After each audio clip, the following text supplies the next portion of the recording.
我想先带你看一个夜晚。1300年前的某个上元夜，一座城市把黑夜点成了白昼。80尺高的灯树立在高处，百里之外都看得见那片光。满城的灯笼与烛火沿着棋盘一样的街道铺开，一路铺到天边。城墙里住着上百万人，当时全世界没有任何一座城市装得下这么多人，也没有任何一个地方比这里更富有、更耀眼、更理直气壮地相信，好日子会永远过下去。街上的行人来自全世界，波斯的商人，新罗的留学生，日本的遣唐使，回纥的骑士，天主的僧人，他们结在同一条朱雀大街上，看同一场灯。你大概已经猜到了，座城叫长安，这个时代叫开元天宝。唐玄宗的盛世，中国人说起盛唐2个字的时候，心里浮现的那个黄金年代。可是很少有人知道，就在这片灯火最亮的时候，距离一场让一切灰飞烟灭的浩劫，已经只剩下不到10年。今天20分钟，我带你走进一本专门记录这场繁华的小书《开元天宝仪式》，去看看人类历史上最灿烂的一场盛世大梦是怎么亮起来的，又是怎么一夜碎掉的。先说这本书和写书的人。开元天宝仪式的作者叫王仁玉，5代时人。注意这个身份，他不是盛世中人，而是盛世烧成灰烬很久以后才出生的后人。他出生那一年，皇朝的大军正攻进长安，宫殿烧了，朱雀大街上尸横遍地，那座不夜城早已是一座伤痕累累的废都。王仁玉这一辈子活在中国历史上最混乱的年代之一，5代十国。他亲眼看着朝代像走马灯一样换，前蜀、后唐、后晋、后汉、后周。他在乱世里做官流离，一路做到太子少保，也一路看尽了战火里的人间。王仁玉本人是5代有名的大才子，号称石窖，石的地窖，肚子里藏着上万首诗。可是真正让他名留后世的，不是那些诗，而是这本薄薄的小书。正因为活在这样的乱世，盛世2个字对他有一种近乎神话的魔力。长安父老口耳相传的开元天宝旧闻，皇帝如何风雅，贵妃如何受宠，长安人如何富贵闲适，在他听来就像另一个世界的传说。于是他把这些听来的读来的轶事一条一条记下来，写成了这本140多条的小书。所以你要明白，我们之前读过的《东京梦华录》是亲历者含泪的回忆学，而开元天宝仪式是一个乱世之人对着祖辈口中的天堂所做的一场追记。一个生在黑夜里的人，一笔一笔描摹他从没见过的白昼，这本身就是这本书最动人的地方。现在让我们把时间拨回去，回到开元年间，走进那座还没被烧毁的长安。第一个让你震撼的是这座城的大。长安城藏围起来的面积超过80平方公里，是当时世界上最大的城市，住着大约100万人。整座城像一张巨大的棋盘，100多个里房整整齐齐排开，一条朱雀大街贯穿南北，宽达150公尺。今天的20线大道也不过如此。站在大街上往南望，视线的尽头是终南山的山影，往来的车马与仄队把这条街走成了一条流动的河。棋盘的北端是大明宫，它的面积是后来北京紫禁城的4倍以上。正殿含圆殿高踞龙首原上，皇帝在殿上俯瞰，整座长安尽收眼底。王维写过一句诗，说的就是这里的气象：9天昌河开宫殿，万国衣冠拜冕旒。天门打开，万国使节穿着各自的衣冠，向大唐天子朝拜。坐在这个位置上的是唐玄宗李隆基。开元年间的他励精图治，开元天宝遗事记了一条很有味道的轶事：明皇于勤政楼以七宝装成山，坐高7尺，召诸学士讲义经旨及实物，胜者得生焉。他用7种珍宝装成一座7尺高的山形宝座，把天下学士请来讲经论证，讲得最好的人就请他登上宝座。一座7宝山就是一个时代的态度，连炫耀财富都拿来礼敬读书人。米价降到历史低点，藏信堆满量石，四方无事，这就是课本上的开元之治。可是这本书真正精彩的不是这些大道理，而是接下来长安人富起来之后的日常。我们的第一站先去全长安最热闹的地方西市。长安有2座大市场，东市靠近权贵宅邸，卖精致奢侈品，西市则是丝绸之路真正的起点和终点。当时全世界最大的国敌梦兴，占地超过1平方公里的市场里，店铺一家挨着一家，波斯的珠宝商、粟特的邮政队、大石的香料贩子全贼在这里。各轮一响，卸下来的是西域的宝石、香料、琉璃，装上去的是丝绸、瓷器和茶叶。酒肆里胡姬当路卖酒，李白这批诗人最爱来这里喝酒写诗。市里的行业数以百计，卖泽的、卖药的、卖香料的、卖珠宝的，各有各的街区。连替商人保管钱财的贵方，唐朝人的银行都已经出现了。你站在市中心闭上眼，听到的是10几种语言的讨价还价声。在这样的城市里，诞生了一批富可敌国的商人。开元天宝遗事记了一个叫王元宝的富豪，开头一句就吓人：王元宝都中巨豪也，常以金银锱为屋壁，上以红泥泥之。他是长安城里数1数2的豪富，家里的墙壁是用金砖、云砖叠起来的，外面再抹上一层红泥，用金银砌墙。这种富法，连今天的富豪听了都要倒吸一口凉气。一座城市能让商人富到用金银盖房子，你就知道流经这座城的财富有多惊人。这就是盛唐的底气，天下的钱都在往长安流。看完了钱，再看看长安人怎么玩。第2站，我带你去长安城的春天。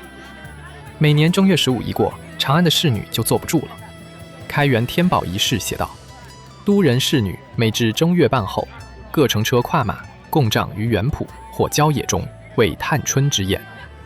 城里的男男女女乘车的乘车，骑马的骑马，到园子里郊野中搭起帐幕，摆开酒席，美其名曰去探春，去打探春天来了没有。春天真来了，玩法更讲究。书里记着一种斗花，长安侍女于春时斗花，代插以奇花多者为胜。春日里比赛带花，谁头上插的奇花异卉多，品种稀罕，谁就赢。为了赢这一斗，贵族之家不惜用千金买来名花，种在自家园子里，就等春天这一天。还有更美的画面，侍女们春游野餐。书上说，长安侍女游春野步，遇名花则设席借草，以红裙递香插挂，以为燕卧。走到名花盛开的地方，就席地设宴。姑娘们把红裙子解下来，一条一条挂起来连起来，唯有比一顶红色的帐幕。你想象那个画面，春风花海，绿草地上一圈红裙围成的帐子，里面笑语盈盈。这就是盛唐的春天，奢侈的理直气壮，又美的不可方物。而这一切的终点站是城南的曲江。皇家园林敞开，画舫在池上慢慢地摇，新科进士在这里赐宴题名，满城的人沿着池岸看花、看人、看热闹。杜甫笔下3月3日天气新，长安水边多丽人，写的就是这里。长安的春天很短，短到只有1-2个月。也许正因为这样，长安人才把春天过得这么用力，仿佛要把一整年的快乐都在花期里用完。长安人的一年有2个极致时刻：上元的灯和冬天的温泉。这是我们的第3站。先说灯，正月15上元夜是长安1年里唯一解除宵禁的日子，叫金无不惊夜，全城的灯一起点亮。而把这件事做到登峰造极的是杨贵妃的大子韩国夫人。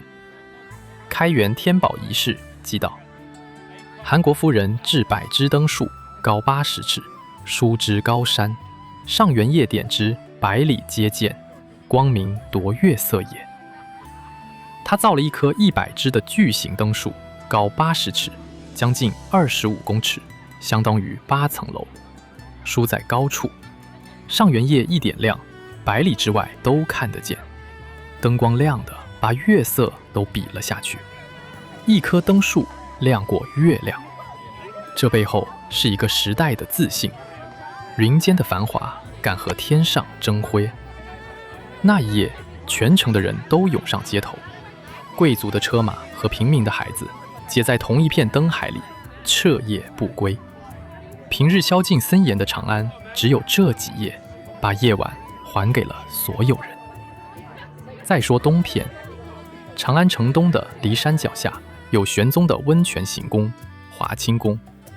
每年10月，皇帝带着大半个朝廷搬进山里，泡着温泉过冬。白居易说的春寒赐浴华清池，温泉水华洗凝脂，就是这里。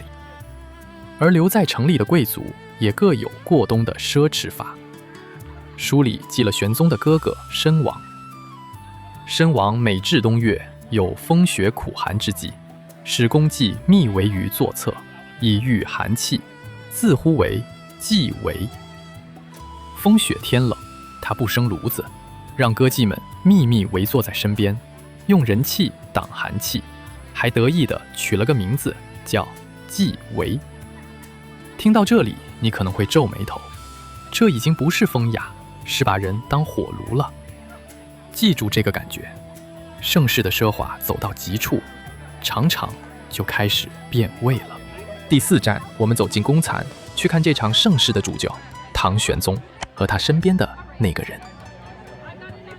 开元后期，天下已经太平了20多年，站在高楼上凭栏望去，万家灯火，八方来朝。这位皇帝大概觉得该做的都做完了。开元天宝仪式记了一条这个时期的轶事。开元末，明皇每至春月，旦暮宴于宫中，使妃嫔辈争插顺花，帝卿捉粉蝶放之，随蝶所指，幸之。开元末年，玄宗春天从早到晚在宫里设宴，让妃嫔们各自插上仙凤的花，他亲手捉一只粉蝶放出去，蝴蝶停在谁的花上，当晚就宠幸谁。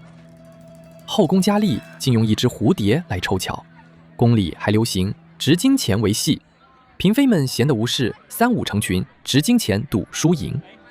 你听得出来，那个在勤政楼上请学士讲实务的皇帝已经开始倦了。然后杨贵妃出现了，蝴蝶不用再飞了。白居易说，从此3000宠爱在一身。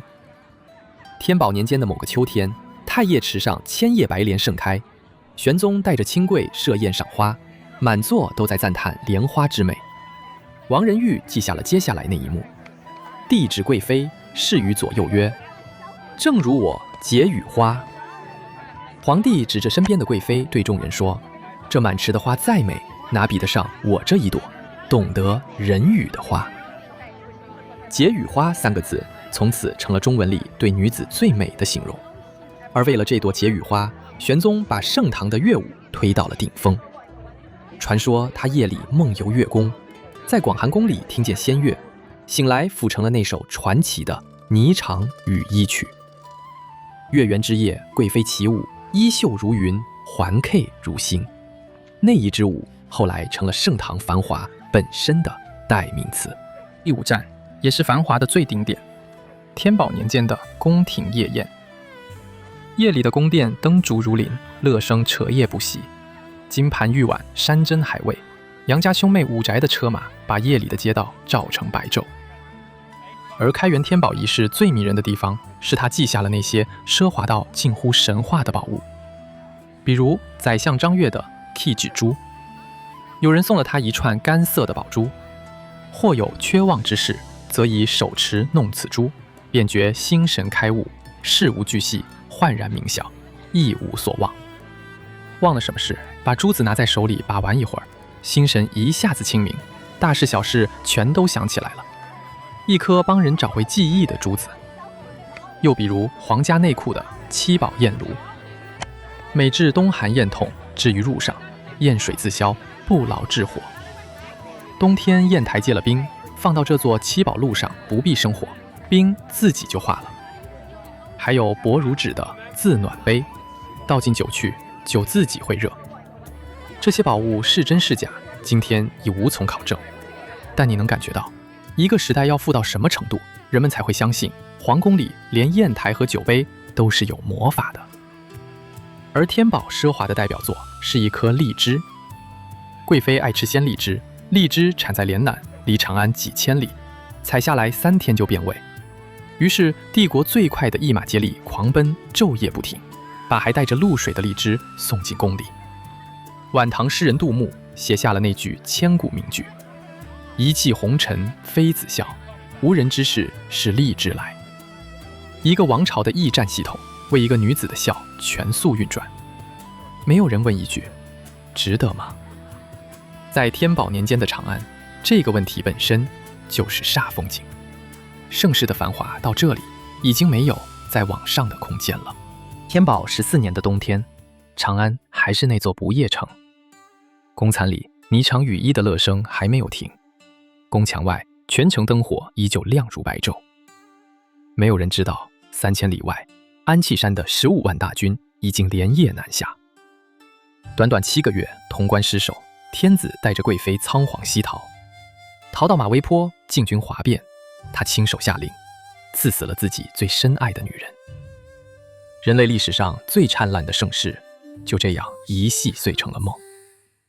白居易后来用2句诗写尽了这个转折：渔阳鼙鼓动得来，惊破霓裳羽衣去。渔阳的战鼓从地平线上滚过来，一声就震碎了那支最美的舞。叛军攻进长安，稀世的珍宝被劫掠一空，曲江的楼嘎烧成白地，100枝灯树再也没有亮起来。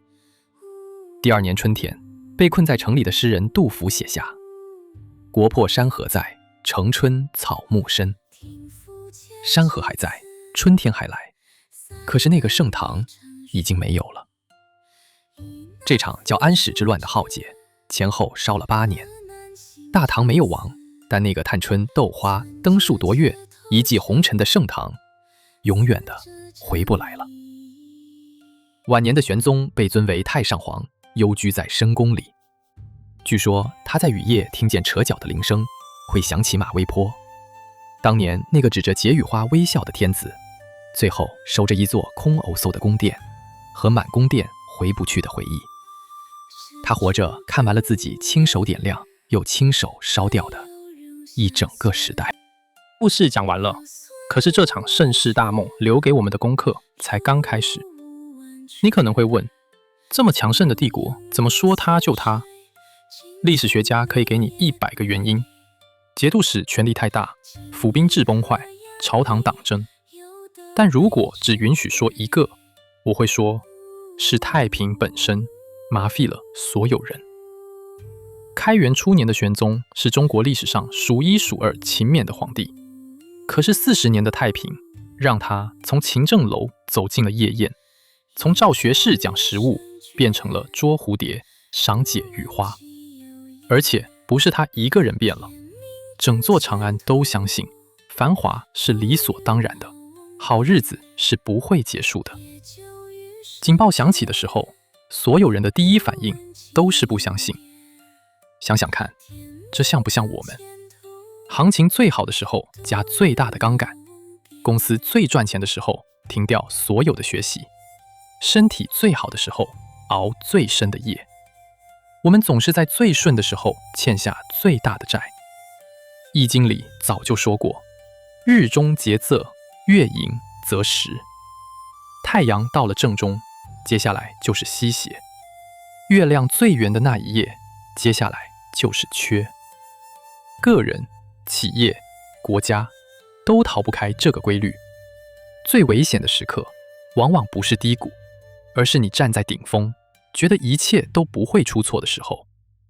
所以古人才反复叮叽居安思危，这不是叫你杞人忧天，而是提醒你，顺境里赚到的东西，要在顺境里就想好怎么守住。